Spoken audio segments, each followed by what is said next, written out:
Con el triunfo del Partido Comunista en la Guerra Civil a fines de 1949, los comunistas revolucionarios liderados por Mao Zedong se hicieron con el control del territorio continental del país. Establecieron su capital en Beijing, proclamando el 1 de octubre de ese año la República Popular China, con el socialismo marxista-leninista como sistema y una forma de gobierno de partido hegemónico que, en las categorías de Lenin, se denomina centralismo democrático. Para lograr el triunfo, los comunistas de Mao Zedong debieron derrotar en el campo de batalla a los nacionalistas del partido Kuomintang, liderados estos por el generalísimo Chiang Kai-shek. Habiendo perdido la guerra, los nacionalistas fueron a refugiarse en la isla de Taiwán, donde establecieron la capital en la ciudad de Taipei, y desde allí anunciaron la secesión, es decir, su voluntad separatista de hacer de Taiwán un país independiente respecto a China. En muy pocas palabras, es así como hasta el presente existen dos Chinas en vez de una sola: la República Popular China, gobernada por el Partido Comunista, por una parte, y por otra, la República de China, o simplemente Taiwán, por razones de toponimia de este archipiélago que los portugueses solían llamar Formosa.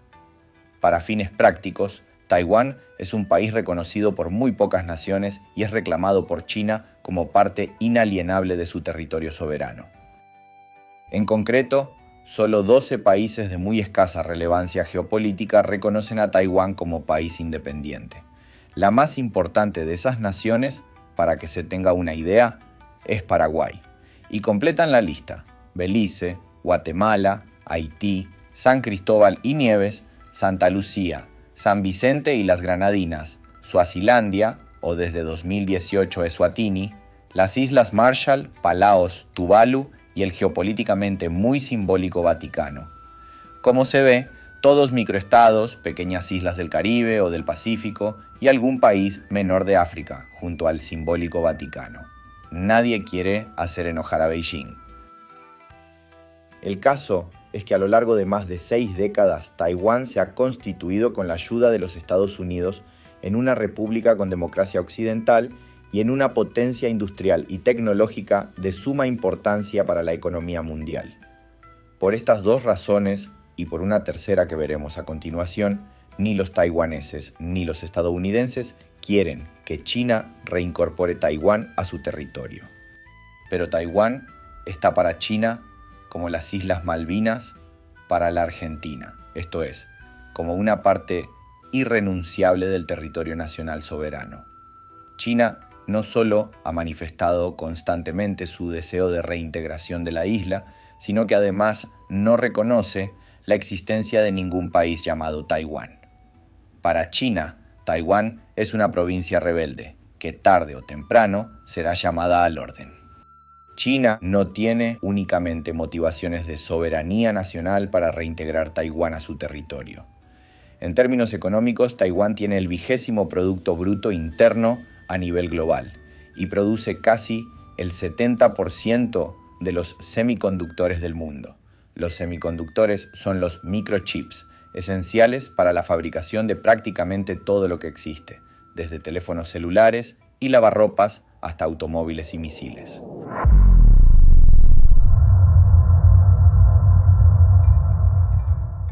De hacerse con Taiwán, China tendría el monopolio de esa tecnología vital y además se pondría virtualmente, de súbito, en el lugar de primera economía mundial, superando a los Estados Unidos.